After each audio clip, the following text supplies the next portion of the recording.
ஒரு அந்த மாதிரியான ஒரு விவாதத்தை நடத்துறதுக்கான ஒரு ஸ்பேஸ் கிரியேட் பண்ணியிருக்கிறது எனக்கு சந்தோஷமா இருக்கு. அதுபோல நிறைய யங்ஸ்டர்ஸ் ஃபர்ஸ்ட் பார்ட் வந்தப்பவே நடந்துச்சு. கலிவர் மலையை பற்றியும் தோழர் தமிழரசன் பற்றியும் தேடி படித்தாங்க. அதுபோல இந்த படத்துலையும் வெவ்வேறு தலைவர்களை பற்றி தேடி படித்து தெரிஞ்சுக்கிறாங்க. அது எங்களுக்கு வந்து ரொம்ப நிறைவு கொடுக்குது. இறுதியாக படத்தில் வர ஒரு வசனத்தோடவே முடிக்கணும்னு நினைக்கிறேன்.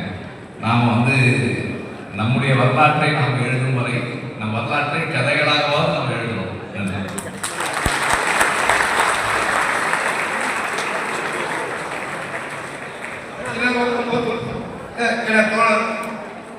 நன்றி உரை தோழர் கலிய பெருமாளுடைய பேச்சு